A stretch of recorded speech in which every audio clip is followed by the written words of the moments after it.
ఆదిత్య శవపేటికలో పెట్టిన phone location ఆధారంగా minister Vivek Mishra ఇద్దరు ట్రేస్ చేసుకుంటూ ఆ లొకేషన్ దగ్గరికి వస్తూ ఉంటారు.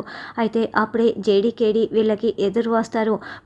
మీరు ఇక్కడేం చేస్తున్నారు అని మినిస్టర్ చాలా షాకింగ్గా దాత్రిని నిలదీస్తూ ఉంటాడు. అయితే వీళ్ళకి కాస్త దూరంలో ఆదిత్య ఉన్న శవపేటికని కొంతమంది మోసుకొని తీసుకువస్తూ ఉంటారు. అంటే మినిస్టర్ గారి కొడుకు ఆదిత్య కనిపించటం లేదని మాకు కంప్లైంట్ వచ్చింది. ఎంక్వైరీ చేస్తుంటే ఈ ఏరియాలోనే ఎక్కడో ఉన్నట్లు మాకు ఇన్ఫర్మేషన్ వచ్చింది. అందుకే వెతుక్కుంటూ ఇక్కడికి వచ్చాము అని దాత్రి చెప్తుంటే ఆ శవపేటికలో ఆదిత్య కొన ఊపిరితో కొట్టుకులాడుతూ ఉంటాడు. సరిగ్గా అప్పుడే ఆదిత్య ఉన్న శవపేటికని మోసుకుంటూ వచ్చిన వాళ్ళు ఒకతను కింద పడిపోతాడు. అయితే శవపేటిక కింద పడకూడదని వెంటనే మినిస్టర్ ఆ శవపేటికని తన భుజంపై మోపి అందుకుంటాడు. అదేంటయ్యా అలా పడిపోయావు, రా వచ్చి పట్టుకో అని శవపేటికని పట్టుకొని మినిస్టర్ మాట్లాడుతూ ఉంటే, మా ఆచారం ప్రకారం ఒకసారి శవపేటికని ఎత్తుకున్న తర్వాత మళ్ళీ దించకూడదండి.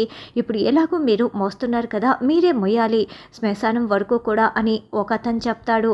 సరే తప్పేదేముంది, సరే అలాగే చేస్తానని మినిస్టర్ అంటాడు. వాడికే తెలియకుండా వాడి కొడుకుని శ్మశానానికి తీసుకువెళ్తున్నాడు జేడీ అని కేదార్ చెప్తూ ఉంటే దాత్రి చాలా ప్లాన్ ప్రకారమే ఇదంతా జరిపిస్తూ ఉంటుంది. శ్మశానానికి వచ్చిన తర్వాత ఆ శవపేటికని గుంతలో పెట్టేస్తారు. ఫాదర్ ఇప్పుడు నేను వెళ్ళిపోవచ్చు కదా అని మినిస్టర్ అంటాడు. ఇంత దూరం వచ్చి మట్టేయకుండా వెళ్ళిపోతారా, ఇదిగోండి ఈ మట్టి తీసుకోండి, వేయండి మినిస్టర్ గారు వేయండి అని దాత్రి దగ్గరుండి మినిస్టర్ చేత ఆ శవపేటికపై గుప్పెడు మట్టిని విసిరిపడేలా చేస్తుంది. దాంతో మినిస్టర్ కూడా వేసేస్తూ ఉంటాడు. ఇక ఆదిత్య అక్కడ స్పృహ కోల్పోతూ ఉంటాడు. కొడుకుని ఈయన చేతుల మీదుగానే గొంతులో పెట్టేసి మట్టి కూడా వేయించాను అని దాత్రి నవ్వుతూ చూస్తూ ఉంటుంది. పద్మచావుకి ఇప్పుడు న్యాయం జరిగినట్లు అని దాత్రి అనుకుంటూ ఉంటుంది. ఆదిత్య నిజంగానే ప్రాణాలు కోల్పోతారా? గణపతికి శిక్ష పడకుండా ఉండాలంటే ఆదిత్య ప్రాణాలతో బయటికి రావాలి.